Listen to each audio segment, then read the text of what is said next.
We have spent quite a number of weeks in Revelation chapter 17, and we have gone back over some of the ideas several times. So I really want to move on this evening. We did not complete chapter 17, but we have been over the beast and the 10 horns and the woman who sits on the beast, and we have been over that a few times. So I think most people will understand at least the perspective that we have. You know, not everybody might not agree, but at least you'll understand what we believe and why we believe it. So we're going to try to complete that chapter this evening, and hopefully next week we'll be ready to move on to chapter 18. So let me bring up my Bible, and then we are going to just continue. I think we were about verse 15 or something like that. We're going to continue from there and try to complete the chapter. So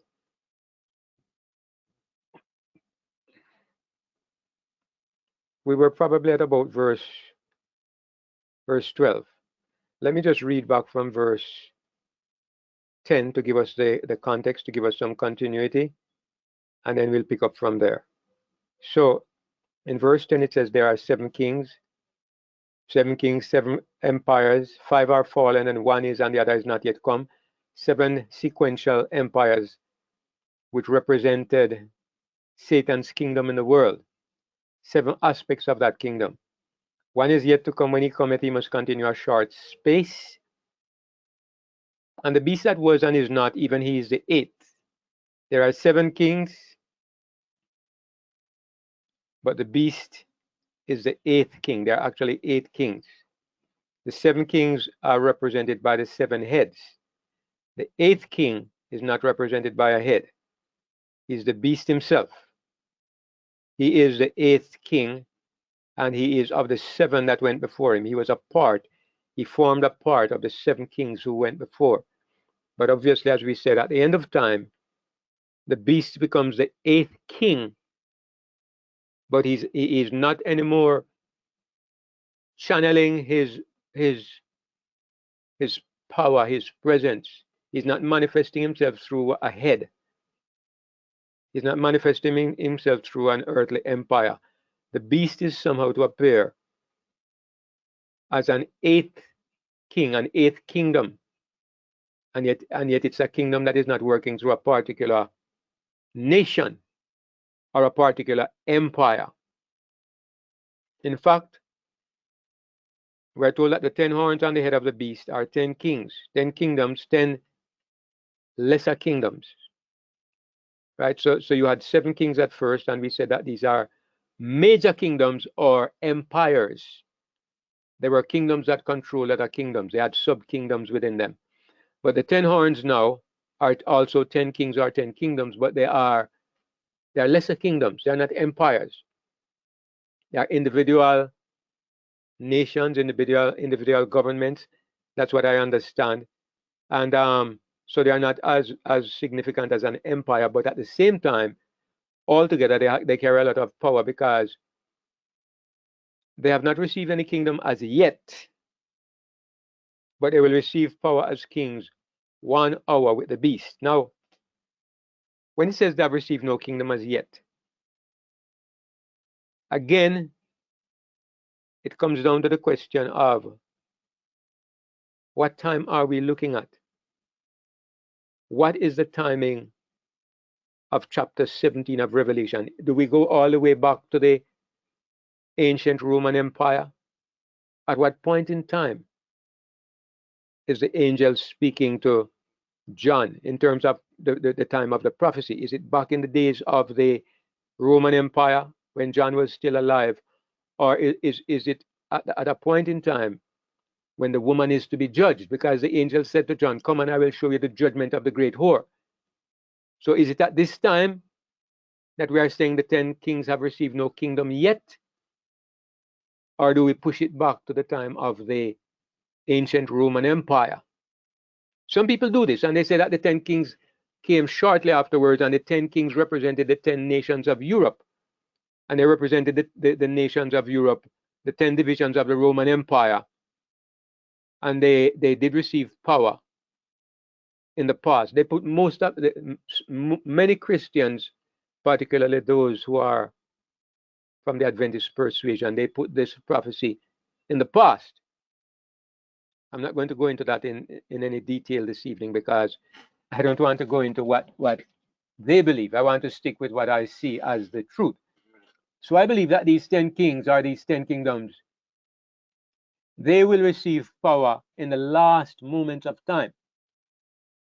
So of course we say that, okay, maybe I should bring up back my diagram that I'm always using. And the reason for this is that it's always true that a picture says more than 1,000 words.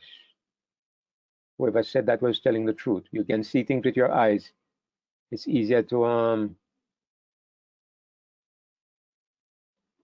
right, so yeah, this is the picture that I wanted to get at. So we have discussed this a lot, but still, let me make my point again. I'm not going to spend a lot of time because we have discussed it a lot. But here are the 7 heads. All right. Now these 7 heads are 7 kings. Now the angel says, and maybe I should highlight it. The angel says, one is.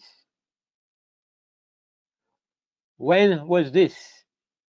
And the other one has not yet come.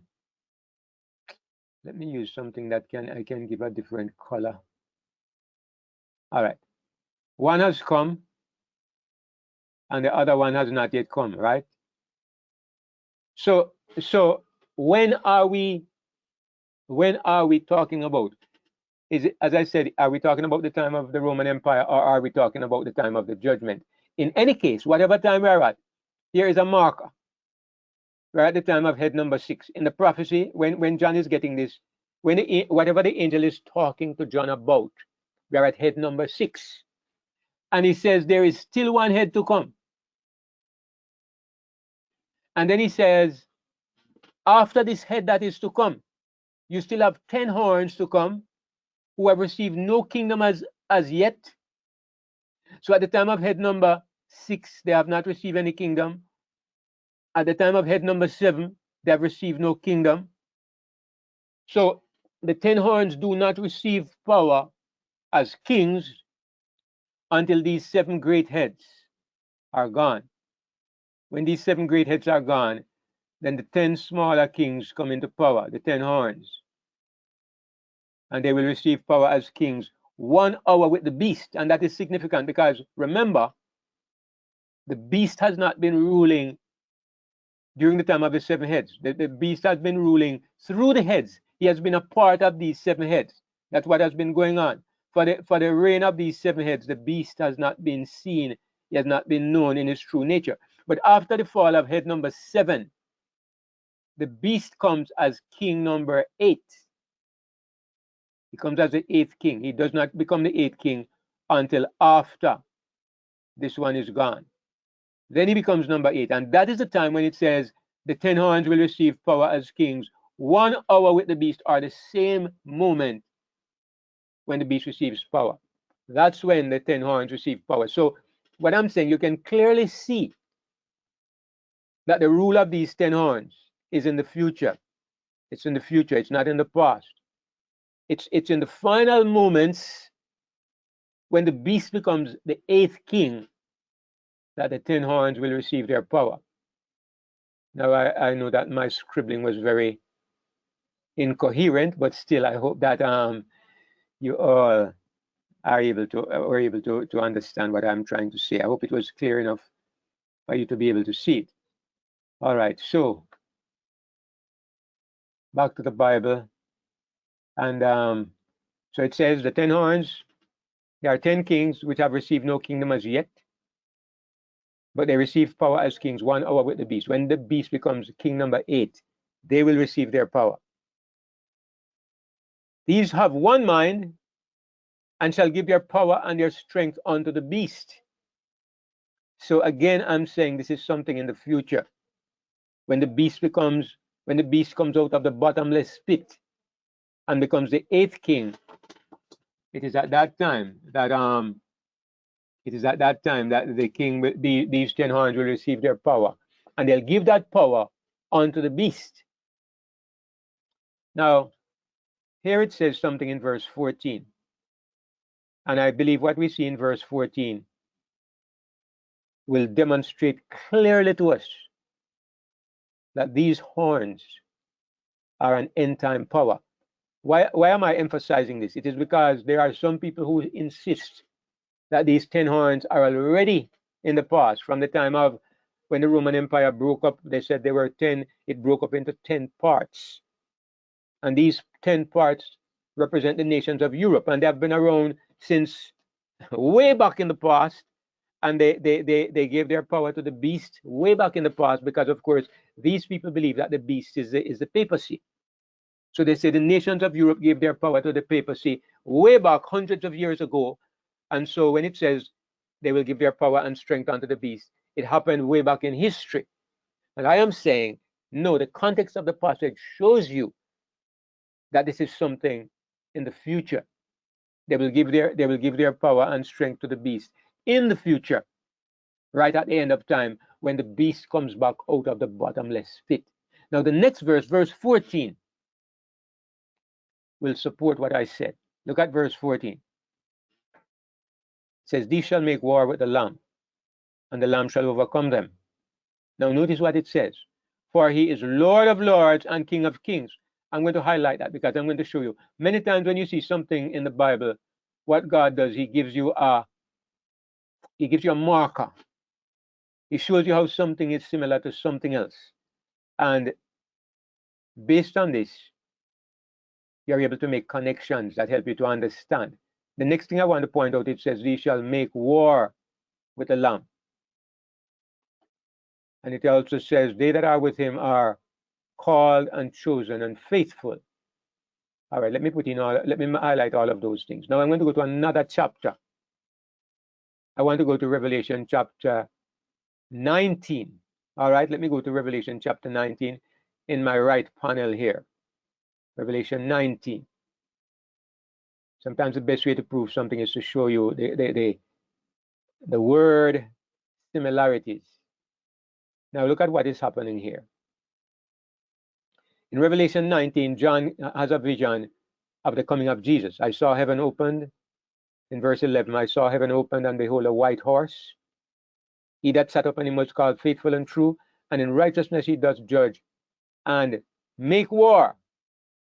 Now remember, we saw that phrase, have it highlighted over on the left in green. It says that the beast, the 10 horns, will make war with the Lamb. Now here's the Lamb coming, here's Jesus coming, and it says in righteousness he makes war. All right, that may be coincidence, but let's read on. It says, the armies which were in heaven followed him upon white horses, clothed in fine linen, white and clean. All right, now let me go down a little further. Here's where I want to come to. Verse 16. And he hath on his vesture and on his thigh a name written, King of kings and Lord of lords. Look at what is highlighted on the left-hand panel. And I'd like you to take note of what I'm saying. Many times God wants to show us that there's a connection. And so the way he does it is he uses the exact words, Lord of lords and King of kings. King of kings and Lord of lords. It's just that the order is reversed, but it's the same. It says the same thing. The Lamb shall overcome them, for he is Lord of lords and King of kings. And you see here in chapter 19, Jesus is coming to make war. And in coming to make war, he's identified as the King of kings and the Lord of lords. It is through the words, it is linked to what is said in chapter 17. I'll show you more. You go down a little further. It says, and I saw the beast and the kings of the earth and their armies gathered together to make war against him that sat. To do what? Gathered together to make war. There you see the words again being used. It shows you, it says the exact thing that was said in chapter 17. Now, who is there? There's the beast. Let me use a different color to highlight this. There's the beast, and there are the kings of the earth, right? Look at who it says makes war with the Lamb. First of all, there are the 10 horns, and they give their power and their strength unto the beast. The 10 horns and the beast, these shall make war with the Lamb. Here you see the fulfillment of this in Revelation 19. I saw the beast and the kings of the earth. Who are these kings of the earth? They are the 10 horns. They are the 10 horns. When it says the kings of the earth, it means these 10 horns. They receive power as kings 1 hour with the beast. So here you see in Revelation 19, the beast and the kings of the earth and their armies are gathered together to make war against the one who is sitting on the horse, which is the Lamb. That's exactly what verse 14 is talking about. This, I hope you get the point that I'm making. This shows us clearly that the time when these 10 horns come to power is just before the coming of the Lord. It's not something that happened way back in the dark ages. It's something that happens at the end of time. Here are the markers. Maybe I should write this down. I don't like to take up too much time, but the point is that sometimes when you write something down, it helps. All right. When does this war take place? When do these kings receive power? First of all, you see the beast comes from the pit. That's one. These 10 horns cannot receive power until the beast comes from the pit. That's the first thing that happens. The second thing that happens is that the 7 heads must fall first. What else? The beast must come from the pit, and the 7 heads must fall. The beast becomes king number 8, and that is when the 10 horns receive power. And it is only for 1 hour. I'm not sure if it means a literal hour. I mean, a literal, whether the time 1 hour is intended to mean a particular length of time. But I know that what we can deduce from it is that it is referring to a short space, 1 hour. So what we know is that these 10 horns, these 10 kings will not be around for a long time. No, their reign is going to be short. And all these things must happen first. The beast must come from the pit. The 7 heads must fall first. The beast must become king number 8. And then the 10 horns will receive power. These things have not happened yet. Those who say they happened already and they are in the past, to be perfectly frank, I'm going to tell you, I believe they are deluded. They are living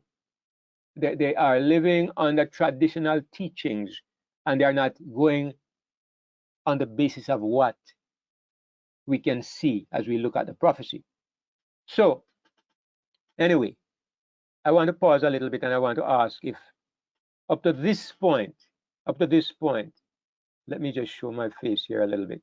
Up to this point, are we following what I've been trying to say? Can we see, is there something that I've shared that is not understood or that doesn't really make that much sense? Please let me know. Please let me know. I'm very anxious that at least, even if you disagree, which I hope not, but even if you disagree, I want to know that you are able to follow what I'm saying and you can see the reasoning behind the conclusions I'm coming to. So is there anybody who needs a further clarification on anything I just said? Yeah, could you just repeat again what you were saying? What is it? What's not in the past again? All right. Okay. Thank you, Donovan. I appreciate you for letting me know that I need to go back over that. I don't mind how many times I go over because I don't want to leave anybody behind. Let me go back to my screen here, Donovan. So the reason why I'm saying all of this is because there are two different ideas that are popular, especially among Adventists. And because we come from an Adventist background, that's why I'm making the point, Donovan. So Adventists believe that these 10 horns, they received their power. How long ago was it? They believe it happened from way back in the 5th century. They believe that in the 5th century, the beast received, no, not the beast, the 10 horns. The 10 horns received power. They believe it's something that happened in a distant past. That would be about nearly 15, nearly 1600 years ago. They believe that this Yes. prophet. Okay. I've heard this before. I understand where you're going. Thank you, Brother Right. David. So all of what I posted here is because I'm wanting you to see that according to what we are reading in Revelation 17, this never happened 1600 years ago. It's something that has not yet even happened. It is to happen at the end of time. We are not exactly at that point yet, but we are very close. Because the beast, it says, is to come from the bottomless pit. The beast has been around, but he has never emerged from the bottomless pit. In our previous studies, I tried to point out why is it that this condition is referred to as the bottomless pit? Because it was not the bottomless pit way back in the past, but at the end of time, it becomes the bottomless pit. Why? That's something we looked at a few studies ago. And it is at this time that these 10 horns will receive their power. And when the beast comes from the bottomless pit, by that time the 7 heads will have gone. And so the beast will emerge as the 8th king in the sequence of kings, of great kings who rule the world. And when I say kings, it means empires. Huge, massive powers, political powers. The beast will become number 8. And at that time, he will be supported by these 10 horns. So that's what I was trying to say, Donovan. Does that make it any simpler? Yes. Yes. I totally understand now. Thank you, Brother David. All right, glad you asked the question. So as far as I can see, and what I've been trying to share is that this is a prophecy of the last moments of time, and it is still ahead of us. And the evidence that it is ahead of us is what we see in chapter 19, because in chapter 19, we see the fulfillment of what is said here in chapter 17. Chapter 17 says, these shall make war, future. And chapter 19 tells you, I saw them gathered together. I saw them gathered together to make war. Who was gathered together? It says it was the beasts and the kings of the earth and their armies. And you go back to chapter 17 and you say, who shall make war? It is those who receive power. The 10 horns who give their power and their strength unto the beast. It is them and the beast who gather together to make war against the Lamb. So I hope you see where I'm coming from. It seems to me very clear, and it seems even indisputably clear if we take it step by step, that this prophecy of the 10 kings and the warfare against the Lamb is a future prophecy. It's to happen, we all believe, very shortly. But I would like us also to see it is not something that has yet happened. It's not in the past. It's in the future. You know, Adventists, they have a way of looking at prophecy, and they have a way of labeling people. Adventists say we are historicists, and what they mean is that we interpret these prophecies of Daniel and Revelation to be 99% in the past. We see these things from a historical perspective, so we think these prophecies were historical events. If you believe that they are in the future, or most of them are in the future, they call you a futurist. And in Adventist circles, it's a bad name, it's a bad word, especially also among the independents and the historic Adventists. If you begin to interpret these prophecies in a futuristic way, or to put them in the future, they call you a futurist. And it's a bad word because they say most of the, of course, most of the Pentecostals and the evangelicals are futurists. Okay, but the my own position is this. Okay, I could not care less what label you give me. I'm interested in the truth. And when I look at the Bible, I see, when I look at the prophecies, I see some of these things are in the past. Once you get a cohesive and intelligent overview of the book of Revelation and the book of Daniel, then you can begin to know what falls into history and what falls into the present and what falls into the future. To lock yourself into a box by saying, I am a futurist or I'm a historicist, and you have another one they call a preterist. To lock yourself into a box is stupid. It is plain stupid. It is to limit yourself by a label by which people have chosen to limit what the Bible says. And I think that is very foolish. So in my opinion, the Bible, Jesus never said, if you are a historicist or if you're a futurist, this is what determines whether you know the truth. What is important is that you read in an intelligent way, and not just intelligent, you are led by the Spirit of the Lord, and you are putting things together in a way that it makes sense. This is what you need. You need to be led by the Spirit of God, and to the devil with the labels. So anyway, because of this, I will tell you something. Okay, many years ago, I I was a historicist, and I was fully historicist because I read where Ellen White said that. I mean, Ellen White supports Adventist interpretations for the most part, and I read where Ellen White said that no prophecy dealing with time is to be fulfilled after 1844. There are many prophecies. There are many places where she makes a similar statement. All time prophecies ended in 1844. So I accepted that, and I locked my brain, I locked my mind.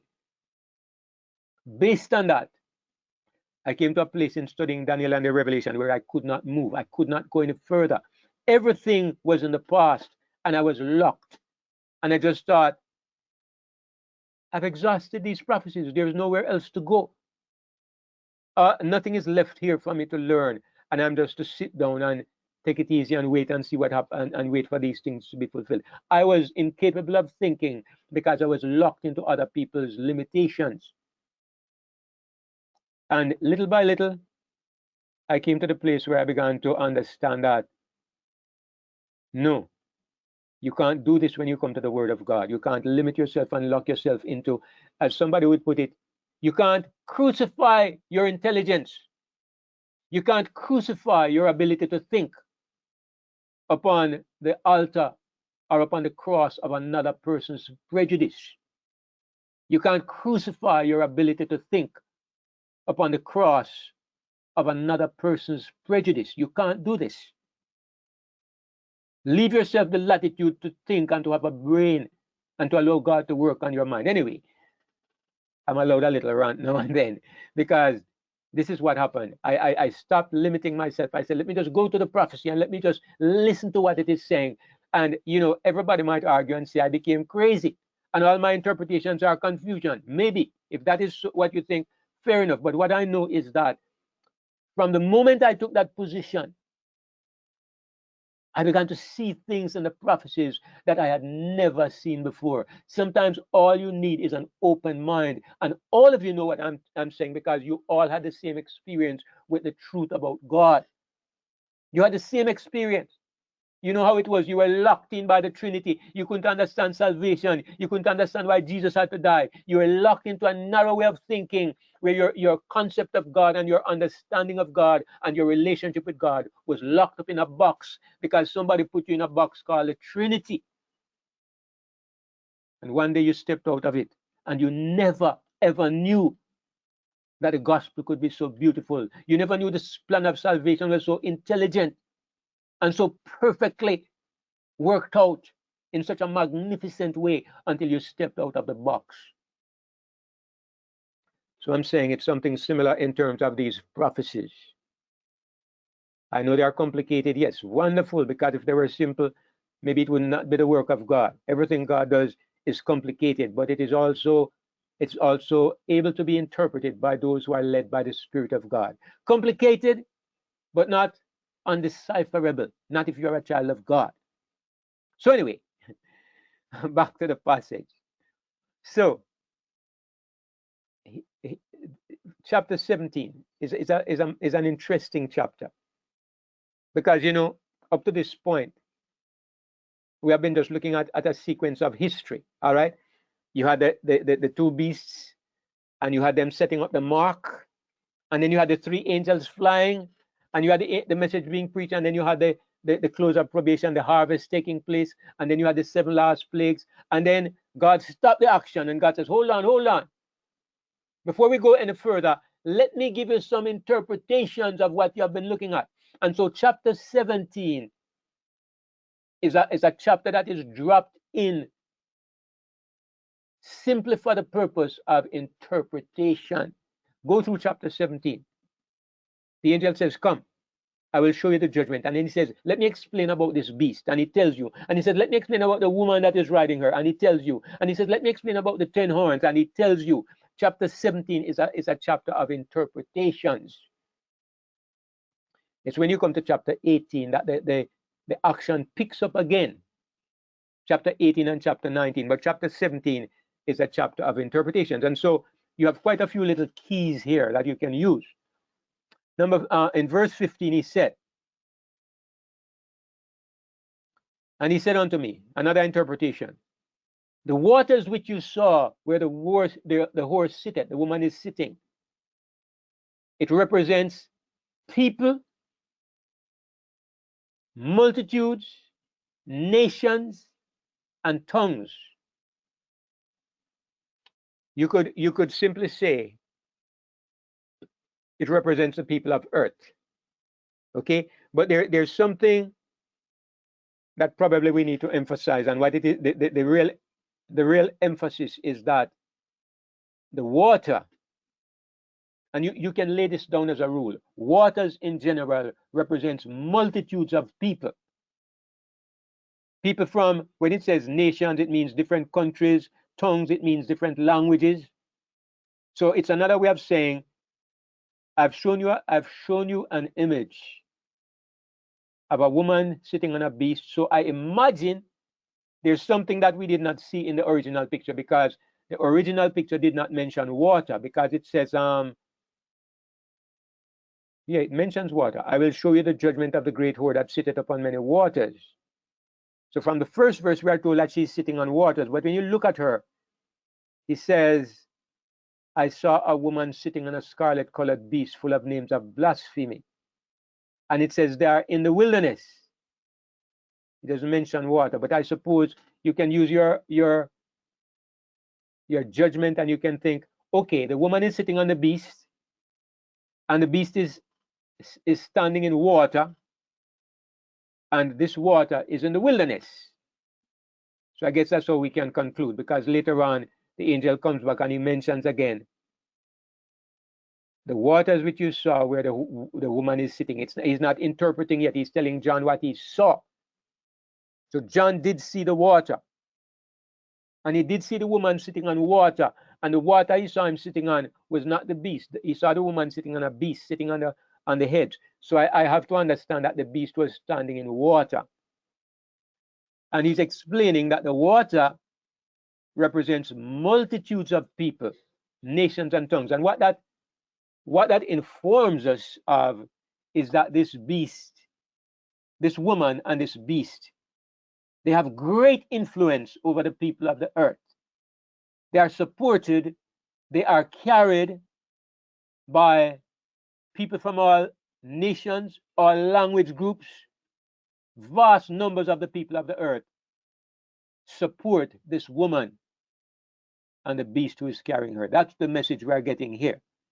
And what I would like you to take note of is that this interpretation here, waters represent people, multitude, nations, and tongues. We can apply this to other prophecies. And let me just give you quickly an example of where you can find this. As we go through, we look at these interpretive tools that God gives us and we try to apply it to other places. For example, when you come to Daniel chapter 7, you go to Daniel 7 and you see Daniel saying, I saw in my vision by night, and behold, the four winds of the heaven strove upon the great sea. So again, it doesn't say water, it says a great sea. So based on what we have been told in Revelation 17, that waters represent peoples and multitudes and nations and tongues, we could conclude that what Daniel saw, when he says that he saw the four winds of heaven, he's talking about a conflict that is taking place among the nations. It's upon the great sea, the sea of humanity, the sea of nations, the vast multitude of nations that exist on this earth. There's a conflict taking place among them. And out of that conflict, you have different nations rising up. Four great beasts come up from the sea. Okay, so I'm just saying that you can look at the tools that we are given and we can apply them in other places. Now it goes on to say in verse 16, and the 10 horns which thou sawest upon the beast, these shall hate the whore, and shall make her desolate and naked, and shall eat her flesh and burn her with fire. Now again, there are those who try to apply this to something that happened way back in the past. You know that in the past, the nation of France turned against the papacy. And on more than one occasion, in fact, there was something called, what did they call it? There was a massacre that took place in France during the French Revolution when they turned against the Roman Catholic Church. And they actually, it said that there were about, I think about 70,000 people, 70,000 Catholics died in what was called the French Revolution, where they abolished religion and they set up an atheistic Government. state. Somebody want to say something? Oh no, I'm sorry. Okay. Let me just yeah, they set up an atheistic state in the French Revolution where they abolished the Bibles, burned the Bibles in the street, they abolished religion, they burnt down some of the churches, they killed many of the priestly class. Okay, Donovan, you wanted to say something?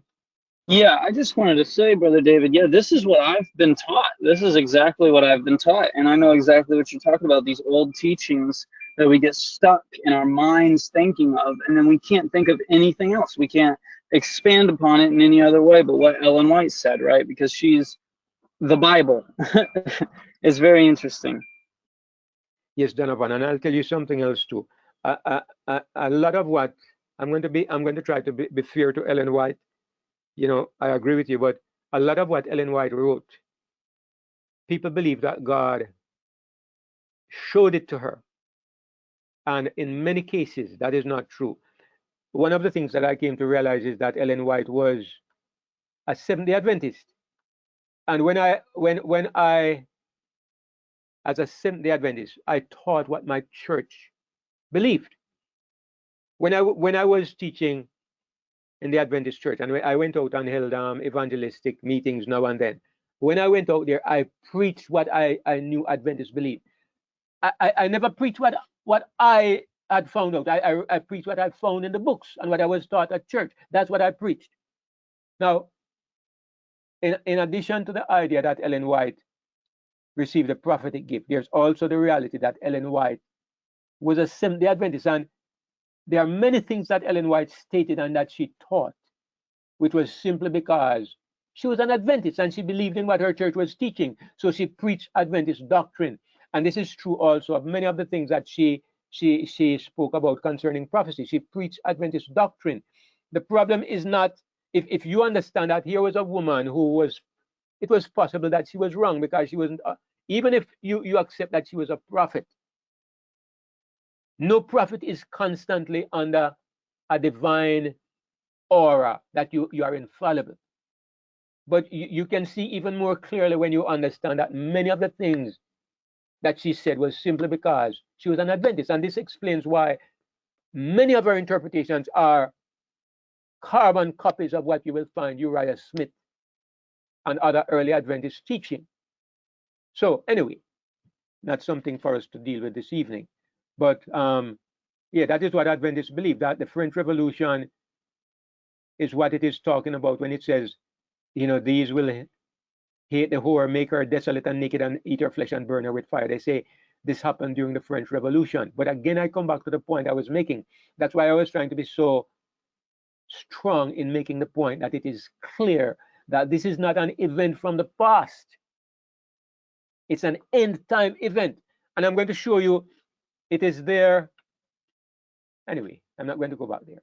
Not today. But it's an end time event. That's the point I was trying to make. So the destruction of the whore, when they make her desolate and naked and eat her flesh and burn her with fire, is in the future. And that's what we see in the next chapter, Revelation 18. Revelation 18 shows you when the woman is stripped and burned with fire and made naked. And that was not true in the French Revolution.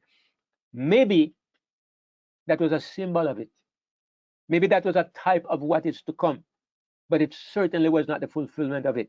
If you are going to say that the beast was, the woman is the Roman Catholic Church exclusively, but let me tell you, the Roman Catholic Church is alive and well. She is not naked and she's not burnt with fire and her flesh has not been eaten. She's alive and well. So this prophecy has not yet been fulfilled. So he goes on to say, for God has put in their hearts to fulfill his will. That's the 10 horns. And to agree and give their kingdom unto the beast until the words of God shall be fulfilled. What words of God? What words of God are we talking about? Here we are told that God specifically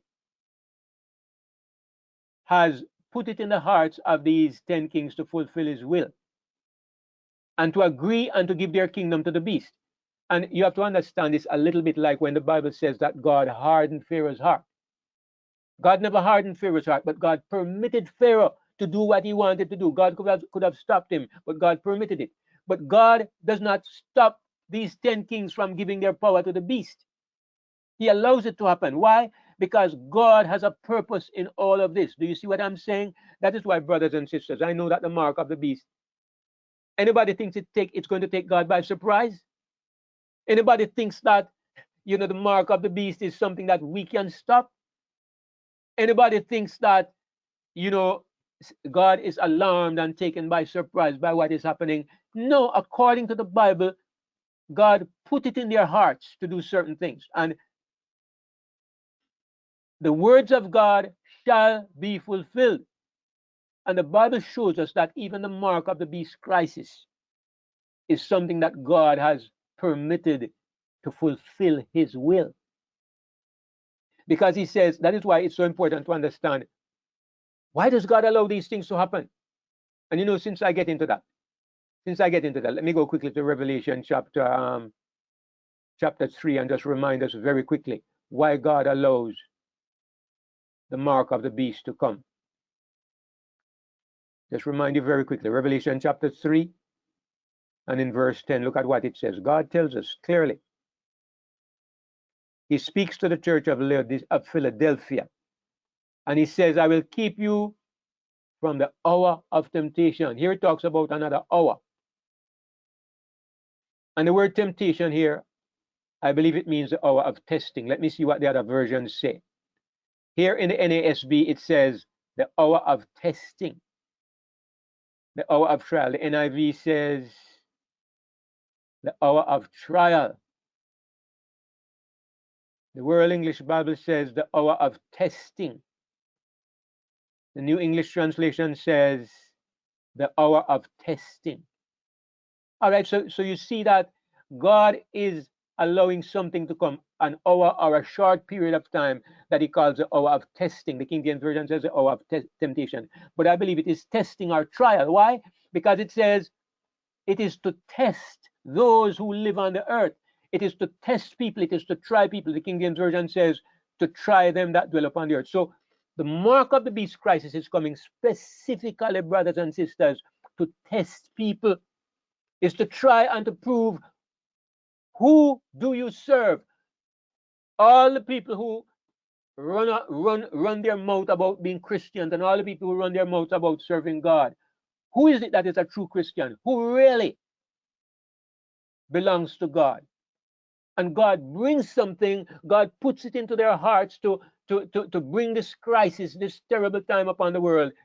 And we can say these people are so wicked and they are so terrible. Fine. But they have not surprised God. God knew about it. And God has allowed it to happen because He's using this, He's using their evil to try or to test or to prove those who dwell upon the earth. So here He says, He has put in their hearts another context, a different situation, but the same principle. God has allowed it. Why? He has allowed them to give their kingdom to the beast. So when you see the one world order or whatever this thing is, I believe it's more than the New World Order. I believe it's more than the United Nations. I believe it is something more specific. But whatever it is, when you see it happening, don't be distressed. And don't be alarmed and bemoan yourself about it, because God has put it in their hearts so that the words of God shall be fulfilled. So we can understand that our Father understood and He made provision for this. All right? So, why? What is it that God wants to be fulfilled? What is the purpose why God has allowed these 10 horns to give their power to the beast? And I'm going to show you what it is. It is in order to punish Babylon. Because it says, these shall hate the whore, shall make her desolate and naked, shall eat her flesh and burn her with fire. And it says, this is so that the words of God shall be fulfilled. So it's interesting that if somebody asks you, why especially would God allow the 10 horns to come to power and to give their power to the beast? And the Bible will tell you, it is because God is going to use them to destroy Babylon. Now, let me support that a little bit more. Let me go to Revelation 18. We're going to come to there next week, but let me just go there quickly. And it says as you go down through the whole chapter, when you see Babylon being burned,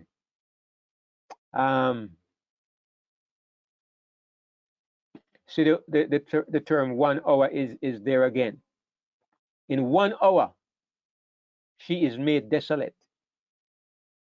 Rejoice over her, thou heaven, and you holy apostles and prophets, for God has avenged you on her. And a mighty angel took up a stone like a great millstone and cast it into the sea, saying, thus with violence shall that great city Babylon be thrown down, and shall be found no more at all. This did not happen yet. This is not in the past. This is not the French Revolution. I'm looking for the verse that says, strong is the Lord God that judgeth her. See, it says in verse 10, they are standing afar off for the fear of her torment, saying, alas, alas, that great city Babylon, that mighty city, for in 1 hour is thy judgment come. Remember, that is what the angel says. Come and I will show you the judgment of the great whore. This is the judgment in chapter 18. But in chapter 17, God shows you who is going to carry out that judgment. And it is the 10 horns. It says in verse 8, therefore shall her plagues come in 1 day, death and mourning and famine, and she shall be utterly burned with fire. Why? For strong is the Lord God who judgeth her. That is what God is doing through the 10 horns. See what it says? They shall burn her with fire. The 10 horns. And it says the same thing in chapter 18. She shall be utterly burned with fire. Future. For strong is the Lord God that judgeth her. The judgment of this woman is to take place through the beast and the 10 horns, so that the words of God shall be fulfilled. And then he explains in verse 18, and the woman which you saw is that great city which rules over the kings of the earth. Now, who is this woman? And we have been through this so many times, including over the past few weeks. But you know my opinion.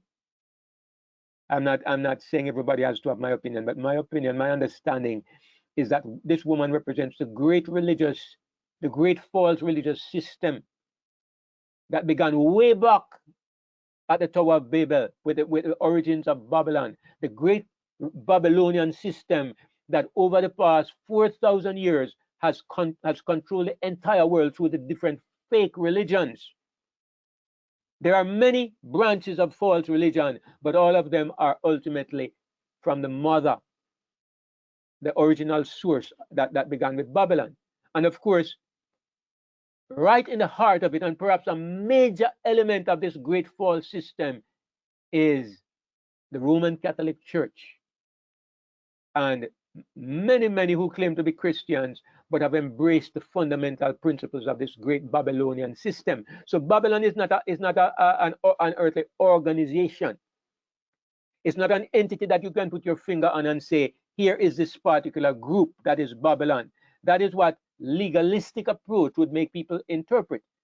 But Babylon is greater than that. Just like the Church of God is not a denomination, and the Church of God is not a particular religious group. It's a universal system that consists of a certain spiritual element.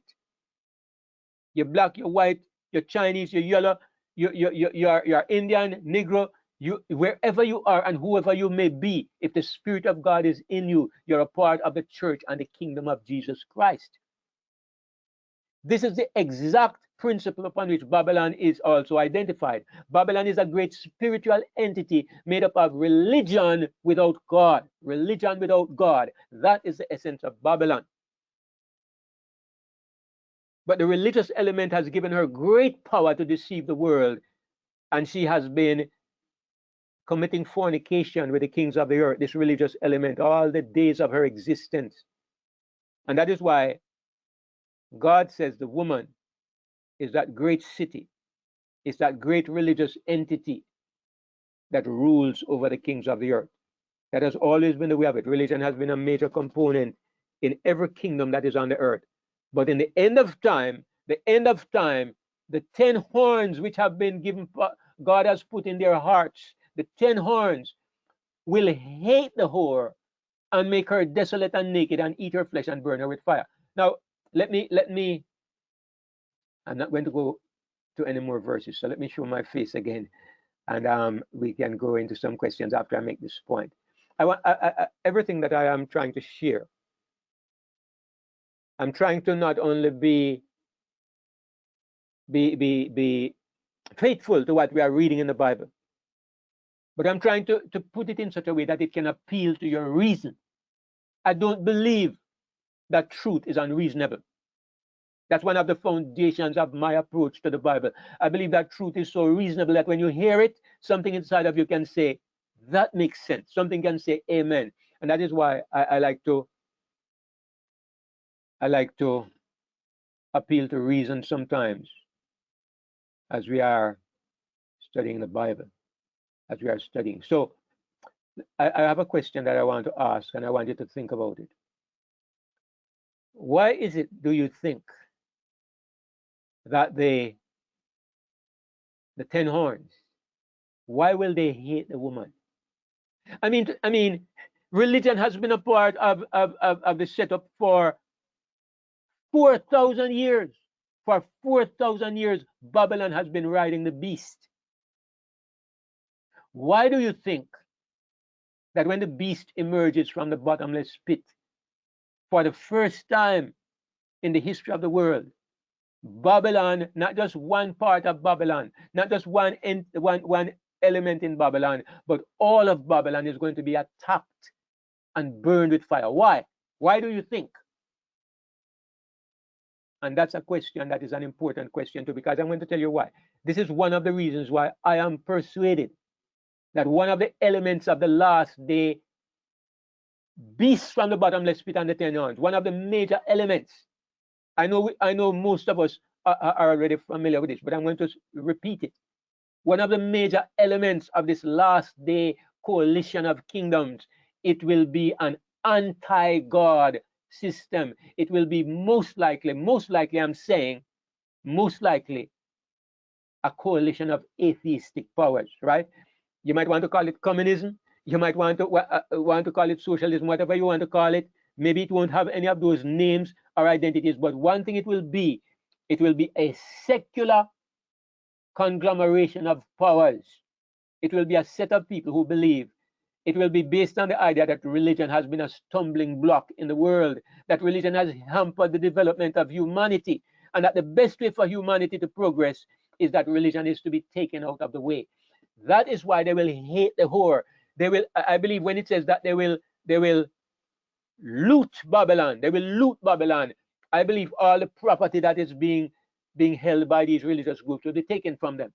I believe that the privileges they have, where they can have tax-free status. You know that even now in places like America, there are grumblings about this, how much money these people make, and how they rape and loot the people. That so much money comes to these religious institutions for what? And this is causing hard feelings among the general population. Now, maybe in this understanding, maybe I'm very wrong, because I know there are some people who are insisting, no, America is not going to end up secular. America is not going to end up anti-God. There's going to be a backlash against what is happening in the present political party, and they say that the Republicans are going to come back to power and they are going to turn America into a religious state. Well, if that happens, I will be extremely surprised, and I will have to maybe postpone my understanding. Okay, maybe. But at the same time, when I look at the prophecies and I take all of that out of the picture, this is what I see. The beast from the bottomless pit. What do you think that means? The 10 horns hating the whore. Why do you think that will happen? You think if religion takes back over America and Europe, you think they're going to hate the whore? No. The whore is going to control the politics, and nobody is going to burn the whore and make her naked and eat her flesh. Nobody will do this. So I believe there's going to be a coalition, an emergence of greater and greater secularism. And you can see it happening with your 2 eyes today. You can see the sentiment and the mood in the world. Religious people are looked upon as idiots. If you are caught preaching in the streets in some place, they lock you up just because you're preaching. They're finding ways more and more to stifle religious expression out of the schools, out of the courtrooms, out of the society. The only place they have been able to take it out of is out of the churches, and they are getting there because they are bringing in transgenders, they are bringing in new biblical interpretations, little by little. And so that's my conviction, that these 10 horns will hate the whore because they are going to hate religion. And that's why they will persecute false religion, and they will try to destroy God's people. So that's where I'm going to stop this evening, and I'll open the room a little bit for any questions or any further points if anybody has anything to say. So at this time we're open. Sister Marilyn, go ahead. Yeah, I totally agree with you, Brother David. I mean, if it's different to what you say, then the Bible is wrong, because that's what I see in the Bible. You know, America is not going to turn around. And the 10 horns is futuristic, definitely. But I don't know if you talk about this before, or even if you have an answer for it.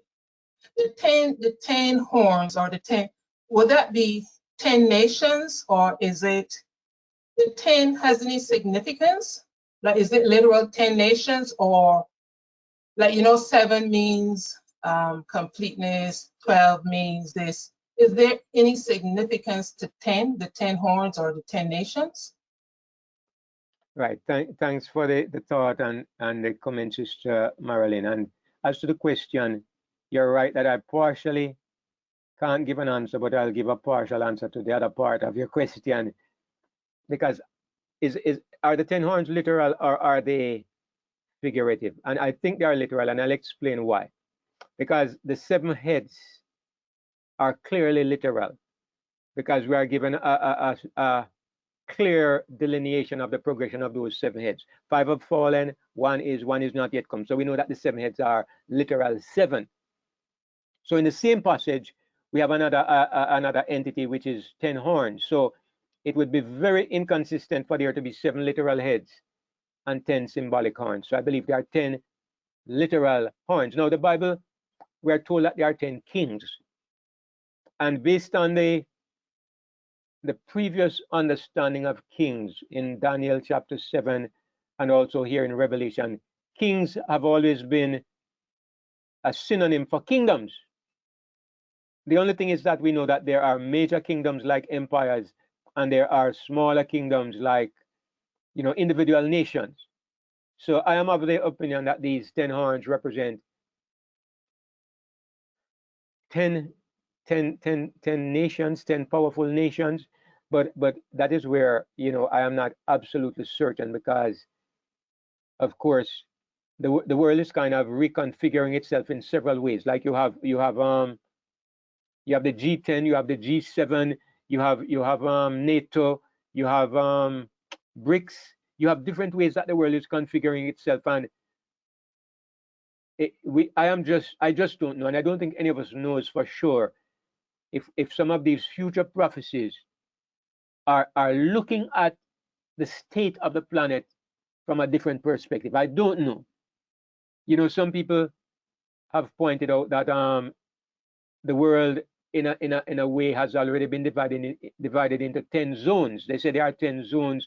I don't know who divided it that way, but at the same time, I also can see an objection to that particular interpretation, because I believe that the 10 horns on the beast, if we are consistent, we have to say that the beast is an old world power, and the false prophet, or the second beast, is a new world power. So we would think that the 10 horns on the head of the beast would be limited to that part of the world. It would not be a global entity. It would not be encompassing the whole world, including America. It would simply be something to do with Europe and the Middle East and North Africa, that side of the world, if we are going to be consistent. So I think that's the best way I can answer that question, Sister Marilyn. But I appreciate you asking. Yeah, I agree with that too. I think the 10 nations are going to be like from the old world, and then America or the false prophet will be separate. Yeah, I agree with that. Yeah, but I just want to know if, who, because, in Daniel, they named the 10 horns and Daniel, so we know it's not that. It's, it's something futuristic. So I thought maybe you had thought of or seen any. I can't see anything as yet that will stand for the 10 horns. Maybe China, Russia, who knows?